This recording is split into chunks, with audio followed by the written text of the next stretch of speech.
Say amen, amen. SMJ on the say amen. Amen. Amen. Oh, la la la la la. Amen. Our lives go better. Amen. Family go better. Amen. Amen. You go better. You go better. Amen. Amen. Amen. Amen. Amen. Our lives go better. Amen. Family go better. Amen. Amen. You go better. Amen. You go better. Amen. Amen. Amen. Amen. Amen. This year, everything will work out for our good. Amen. Amen. This year, anything we lay our hands upon will prosper. Amen. This year, we must succeed this year. Whatever we pray for, we will receive. Amen. Amen, amen, amen, amen, amen. Our lives go better. Amen. Family go better. Amen. Amen. You go better. Amen. You go better. Amen, amen, amen, amen, amen. Woo! Welcome to another edition of Marriage Clinic Live. How are you today? I remain your host, Rolaya and Okuti. Thank you so much for joining us today. I believe we are all enjoying our weekends. Thank you to everyone for always joining us, supporting us in every way, participating in all our discussions across our social media platforms. Thank you so much to everyone. I would also like to celebrate all our new joiners. During the week, we had over 200 new people joined us. I celebrate you all. Woo! Thank you all for joining. Even all our new subscribers on YouTube as well. We do appreciate you. Thank you. I'd like to start by saying congratulations to every one of us because we have made it again to the end of this month. Somehow this month is ending tomorrow. Somehow it has ended actually. And we thank God for life. We thank God for the privilege to see the end of November, the 11th month, and we are going into the 12th month. And we know that God who has kept us, who has been with us thus far, will surely make us see the end of this year and many more years by His grace. See, it's not a joke that one is alive. It's a privilege. It's just by the grace of God. It's not a right, but we thank God because His mercies, they are ever new every morning, and if not for Him, who knows, we may have been consumed. But thank God for God and thank God for His mercies. So today we'll be looking at an interesting topic that says, should a wife jump into bed with her husband immediately after delivery? Should a wife jump into bed? Should a wife have intercourse with her husband after delivery, immediately after delivery? Now, this topic came up during the week because of some of the cases we are handling. A situation whereby a young woman just gave birth to a baby, and the baby is barely a week or 2 weeks old, and her husband wanted sex at all costs.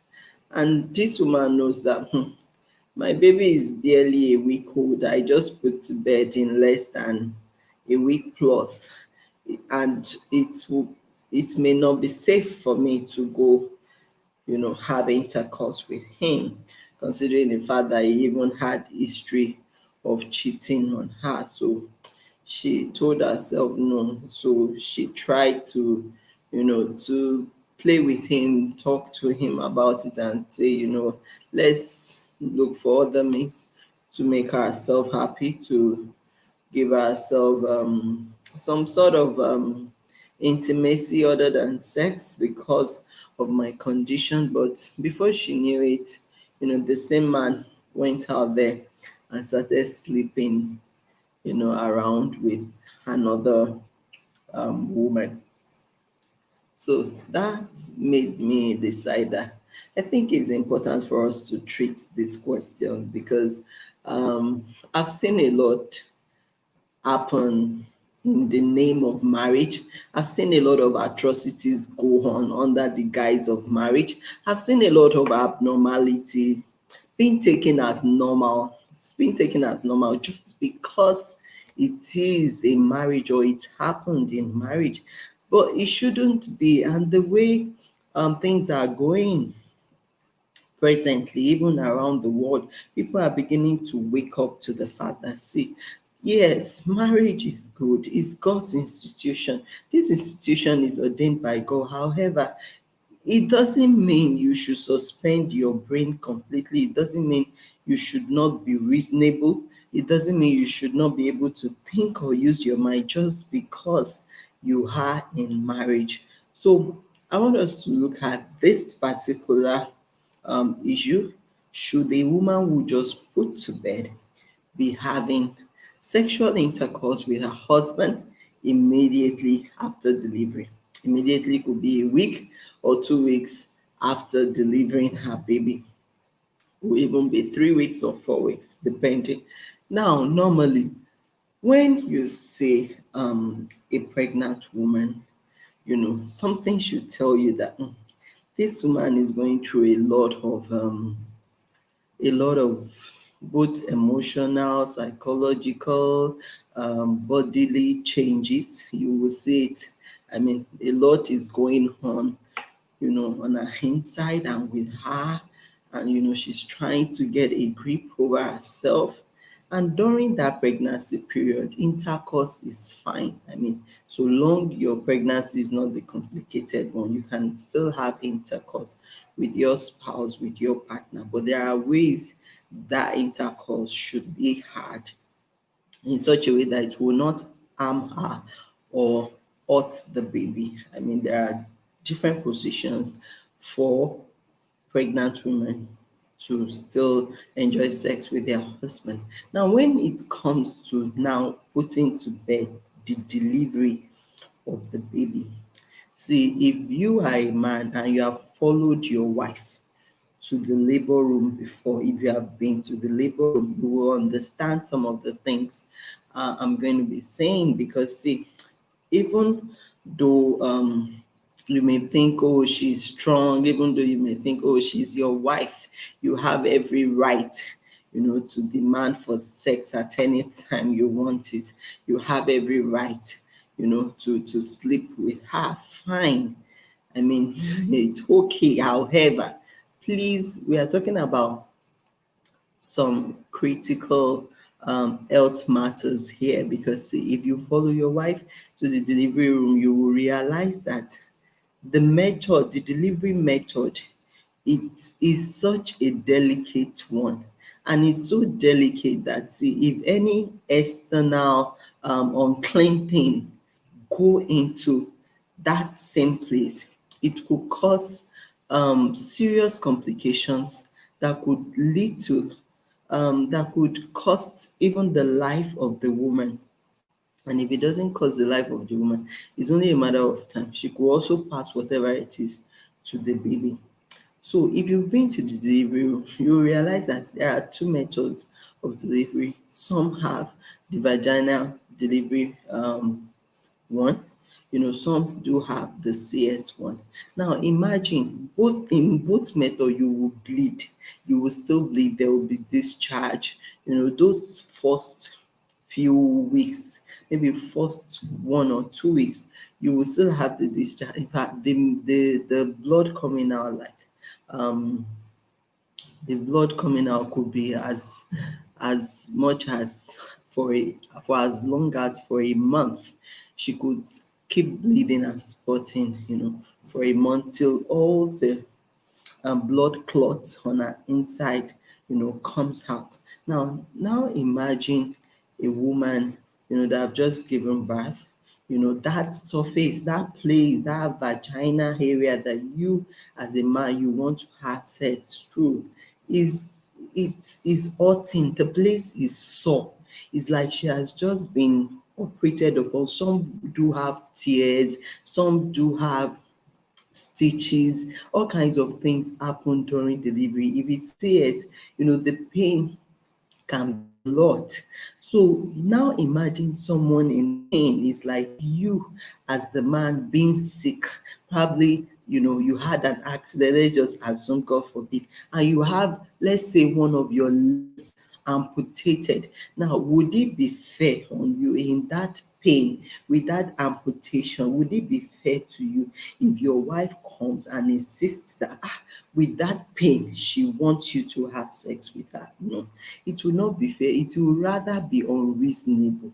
See, that is how it is when you are asking a woman who just put to bed to come and have sex with you. See, she's sore. Every part of her body is sore. That vagina part that you want to have intercourse through is that place is paining her. It's sore. It's you see, even medical professional will advise that the woman should stay off sex or anything that will go into her vagina for at least 4 to 6 weeks.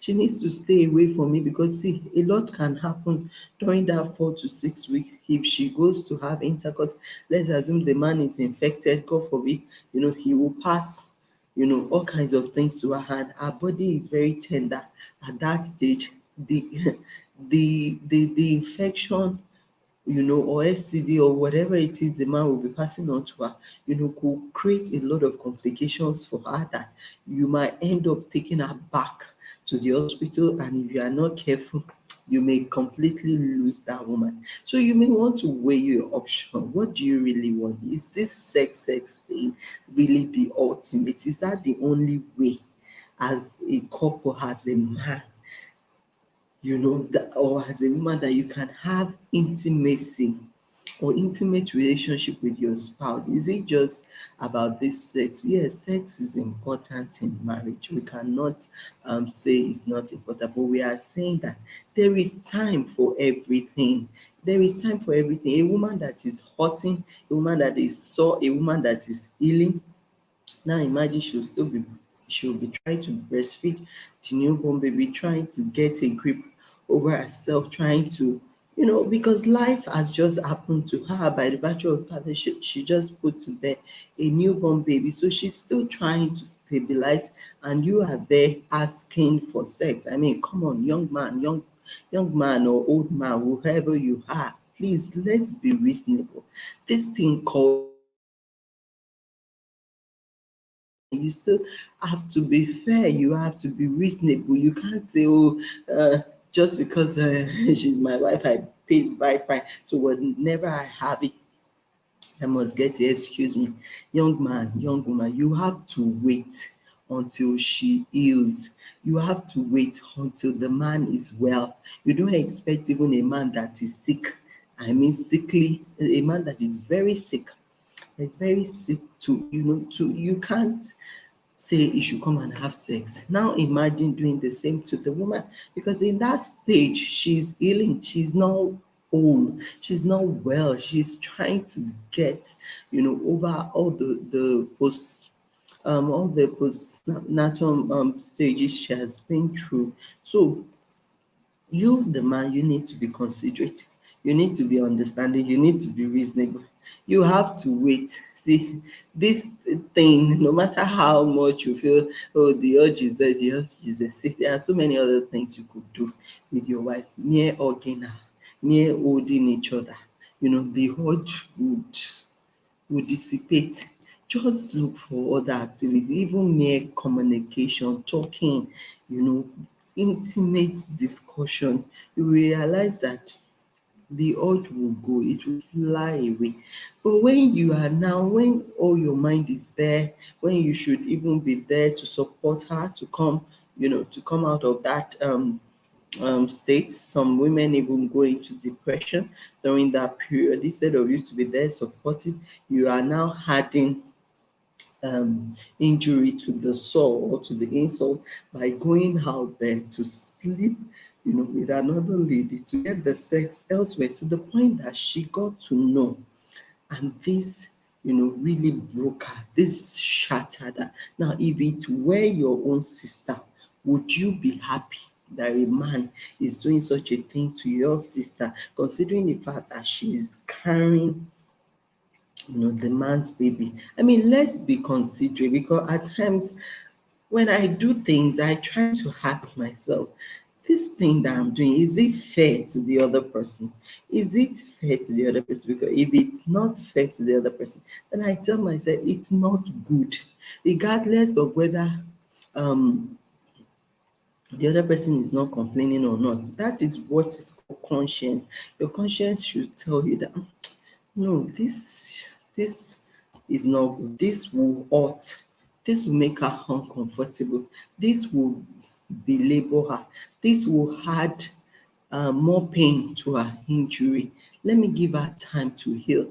Let me give some time for her to recover. Let me wait. See, that 1 month wait period will not kill you.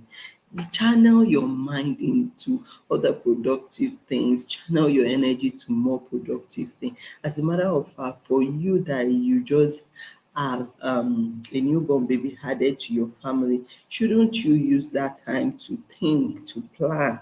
Okay, so now that we have an addition to our family, how do I cater for more mouths?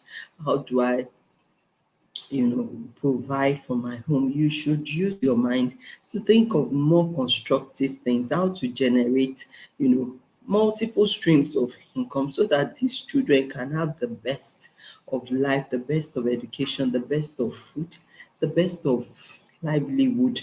Not that your problem would be sex or who to sleep with. For crying out loud, men are not dogs.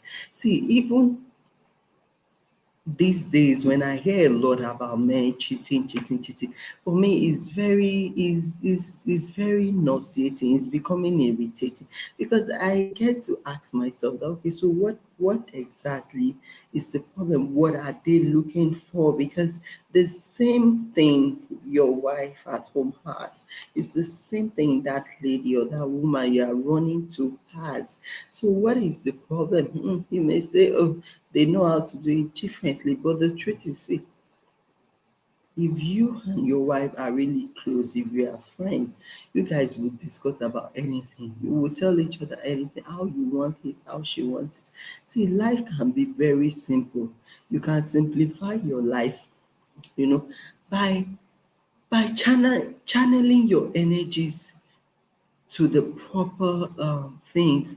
Or you can equally complicate your life by channeling your energies to the wrong things. Please, let's set our priorities right.